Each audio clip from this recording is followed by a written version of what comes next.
Pride and Prejudice by Jane Austen. Chapter 22. The Bennets were engaged to dine with the Lucases, and again during the chief of the day was Miss Lucas, so kind as to listen to Mr. Collins. Elizabeth took an opportunity of thanking her. "It keeps him in good humor," said she, "and I am more obliged to you than I can express." Charlotte assured her friend of her satisfaction in being useful, and that it amply repaid her for the little sacrifice of her time. This was very amiable, but Charlotte's kindness extended farther than Elizabeth had any conception of. Its object was nothing else than to secure her from any return of Mr. Collins's addresses, by engaging them towards herself. Such was Miss Lucas's scheme, and appearances were so favorable that when they parted at night, she would have felt almost secure of success if he had not been to leave Hertfordshire so very soon. But here she did injustice to the fire and independence of his character, for it led him to escape out of Longbourn House the next morning with admirable slyness, and hasten to Lucas Lodge to throw himself at her feet. He was anxious to avoid the notice of his cousins, from a conviction that if they saw him depart, they could not fail to conjecture his design, and he was not willing to have the attempt known till its success might be known likewise, for though feeling almost secure, and with reason, for Charlotte had been tolerably encouraging, he was comparatively diffident since the adventure of Wednesday. His reception, however, was of the most flattering kind. Miss Lucas perceived him from an upper window as he walked towards the house, and instantly set out to meet him accidentally in the lane. But little had she dared to hope that so much love and eloquence awaited her there.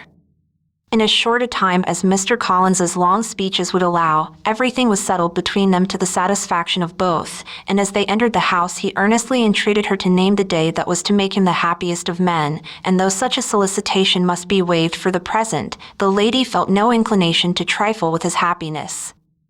The stupidity with which he was favored by nature must guard his courtship from any charm that could make a woman wish for its continuance, and Miss Lucas, who accepted him solely from the pure and disinterested desire of an establishment, cared not how soon that establishment were gained. Sir William and Lady Lucas were speedily applied to for their consent, and it was bestowed with a most joyful alacrity. Mr. Collins's present circumstances made it a most eligible match for their daughter, to whom they could give little fortune, and his prospects of future wealth were exceedingly fair. Lady Lucas began directly to calculate, with more interest than the matter had ever excited before, how many years longer Mr. Bennet was likely to live, and Sir William gave it as his decided opinion that whenever Mr. Collins should be in possession of the Longbourn estate, it would be highly expedient that both he and his wife should make their appearance at St. James's. The whole family, in short, were properly overjoyed on the occasion.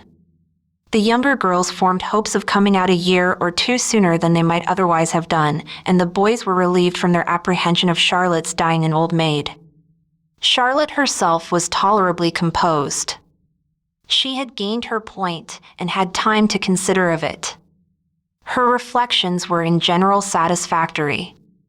Mr. Collins, to be sure, was neither sensible nor agreeable. His society was irksome, and his attachment to her must be imaginary. But still he would be her husband. Without thinking highly either of men or matrimony, marriage had always been her object. It was the only provision for well-educated young women of small fortune, and however uncertain of giving happiness, must be their pleasantest preservative from want. This preservative she had now obtained, and at the age of 27, without having ever been handsome, she felt all the good luck of it. The least agreeable circumstance in the business was the surprise it must occasion to Elizabeth Bennet, whose friendship she valued beyond that of any other person. Elizabeth would wonder, and probably would blame her, and though her resolution was not to be shaken, her feelings must be hurt by such a disapprobation. She resolved to give her the information herself, and therefore charged Mr. Collins, when he returned to Longbourn to dinner, to drop no hint of what had passed before any of the family.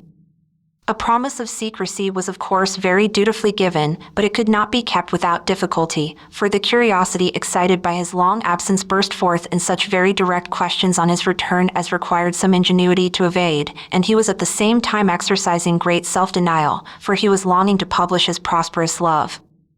As he was to begin his journey too early on the morrow to see any of the family, the ceremony of leave-taking was performed when the ladies moved for the night, and Mrs. Bennet, with great politeness and cordiality, said how happy they should be to see him at Longbourn again, whenever his engagements might allow him to visit them. "My dear madam," he replied, "this invitation is particularly gratifying, because it is what I have been hoping to receive, and you may be very certain that I shall avail myself of it as soon as possible." They were all astonished, and Mr. Bennet, who could by no means wish for so speedy a return, immediately said, "But is there not danger of Lady Catherine's disapprobation here, my good sir? You had better neglect your relations than run the risk of offending your patroness." "My dear sir," replied Mr. Collins, "I am particularly obliged to you for this friendly caution, and you may depend upon my not taking so material a step without her ladyship's concurrence. You cannot be too much upon your guard. Risk anything rather than her displeasure, and if you find it likely to be raised by your coming to us again, which I should think exceedingly probable, stay quietly at home, and be satisfied that we shall take no offense. Believe me, my dear sir, my gratitude is warmly excited by such affectionate attention, and depend upon it, you will speedily receive from me a letter of thanks for this, and for every other mark of your regard during my stay in Hertfordshire. As for my fair cousins, though my absence may not be long enough to render it necessary, I shall now take the liberty of wishing them health and happiness, not excepting my cousin Elizabeth." With proper civilities, the ladies then withdrew, all of them equally surprised that he meditated a quick return. Mrs. Bennet wished to understand by it that he thought of paying his addresses to one of her younger girls, and Mary might have been prevailed on to accept him. She rated his abilities much higher than any of the others. There was a solidity in his reflections which often struck her, and though by no means so clever as herself, she thought that if encouraged to read and improve himself by such an example as hers, he might become a very agreeable companion. But on the following morning, every hope of this kind was done away. Miss Lucas called soon after breakfast, and in a private conference with Elizabeth related the event of the day before. The possibility of Mr. Collins's fancying himself in love with her friend had once occurred to Elizabeth within the last day or two, but that Charlotte could encourage him seemed almost as far from possibility as she could encourage him herself, and her astonishment was consequently so great as to overcome at first the bounds of decorum, and she could not help crying out, "Engaged to Mr. Collins! My dear Charlotte, impossible!" The steady countenance which Miss Lucas had commanded in telling her story gave way to a momentary confusion here on receiving so direct a reproach, though, as it was no more than she expected, she soon regained her composure and calmly replied, "Why should you be surprised, my dear Eliza? Do you think it incredible that Mr. Collins should be able to procure any woman's good opinion because he was not so happy as to succeed with you?"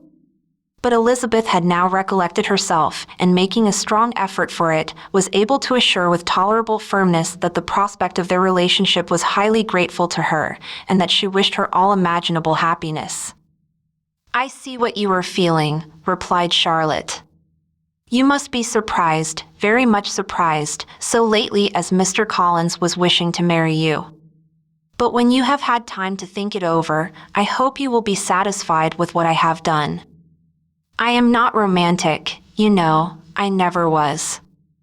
I ask only a comfortable home, and considering Mr. Collins's character, connection, and situation in life, I am convinced that my chance of happiness with him is as fair as most people can boast on entering the marriage state."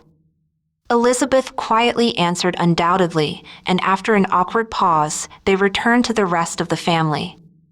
Charlotte did not stay much longer, and Elizabeth was then left to reflect on what she had heard. It was a long time before she became at all reconciled to the idea of so unsuitable a match. The strangeness of Mr. Collins's making 2 offers of marriage within 3 days was nothing in comparison of his being now accepted.